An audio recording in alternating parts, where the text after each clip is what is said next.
Angie Carpenter has been Islip Town supervisor for almost a decade, giving her a bird's eye view of the red wave that has swept Long Island. Before we talk about the red wave, I want to talk to you about housing in Long Island. And I know that it's been an interesting road for Governor Hochul to try, because Governor Hochul is trying to get housing around transit areas. And I wonder your view of developing housing alternatives around train stations and other places in Islip and Long Island. Well, in Islip, we are a textbook example of transit-oriented development.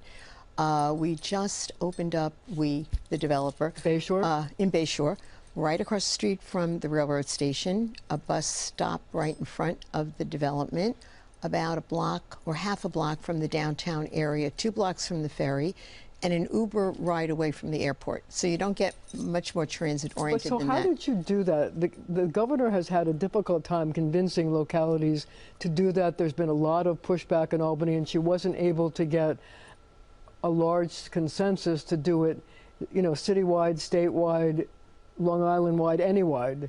Well, and I wonder how you were able to see it as an option and to make it happen. Well, I think community engagement is very important, and I've told any developer that comes in with a project, especially if it's a substantial one like that, that you've got to reach out to the community, reach out to the chambers, to the civics, bring them in, you know, have them be a part of the process, get their input.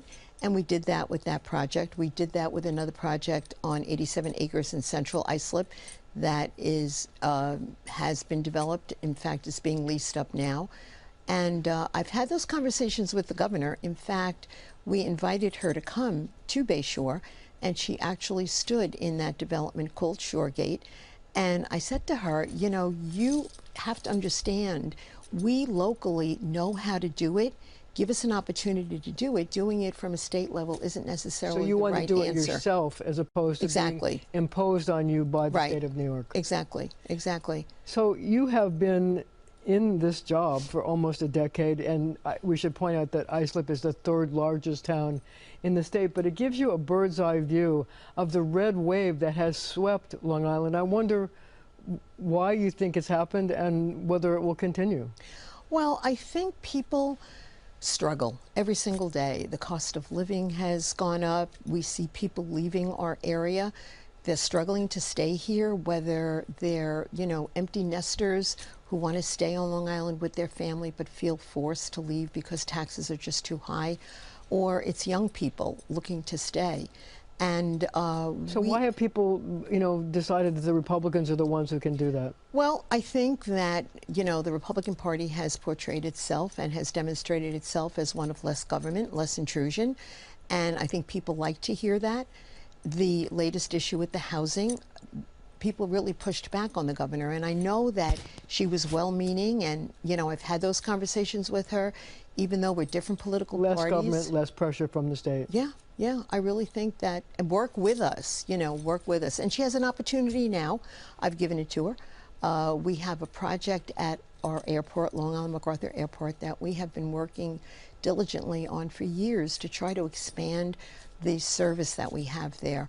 The New York City airports are so congested, and we offer an incredible opportunity at Long Island MacArthur Airport. And there's a project on the books and is very near to starting if we get a commitment from the governor for some infrastructure funding. I've asked her for $150 million to help with the infrastructure necessary. It's Midway Crossing. It's a multi-billion-dollar project anchored by a life sciences center, the kinds of jobs. So basically you want to have more flights that would leave MacArthur, which would relieve the congestion at the other New York airports. Yeah, we've actually just yesterday, I had an opportunity to go into JetBlue headquarters and meet with some of the leadership team there and talk about the opportunities that we have at our airport. Would you have to extend the runways there? No. No. So the runways are fine? Everything is ready to go. We've got plenty of ticket counter space. We have plenty of So what's the $150 million well, for the Midway Crossing project, which again is a multi-billion-dollar project that not only provides a tremendous amount of construction jobs, but sustainable long-term jobs into the future. We're talking 6-figure jobs. It is anchored by a life sciences center, convention center, hotel, a massive project, but it's going to need infrastructure investment. So that's 150 million to help start with the roads that have to be constructed or reconstructed, grade crossing, upgrades, etc.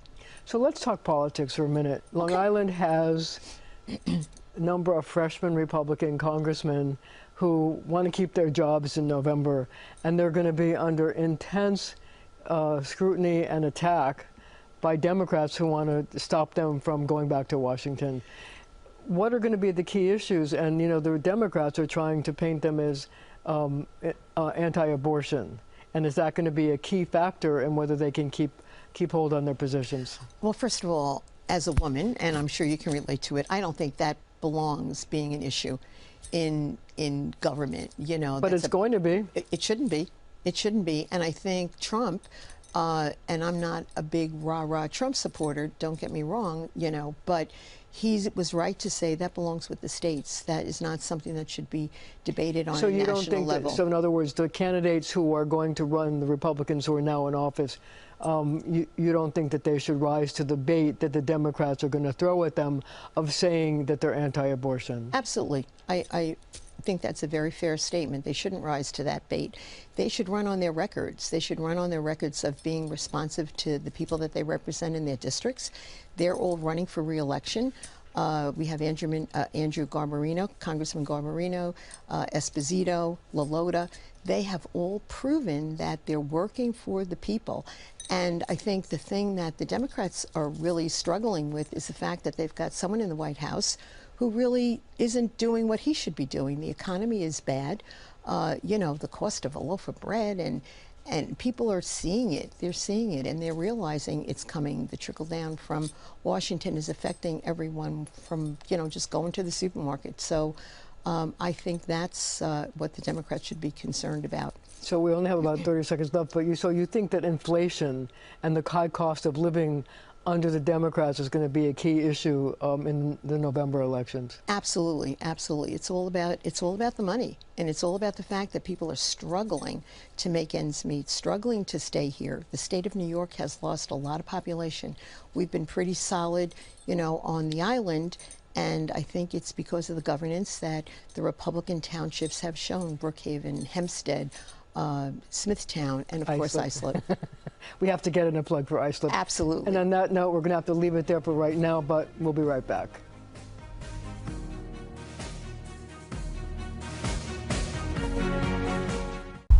We're back with another bonus conversation you'll only see here on CBS News New York. So I'm curious, what exactly got you into politics?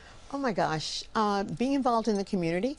You know, Chamber of Commerce. I had a business in town for many, many years, and people would always say, oh, you should run for office. And at the time that I did decide to really take it seriously, the gentleman who had been a county legislator before had run for Congress, defeated an 18-year incumbent, by the way, Whoa.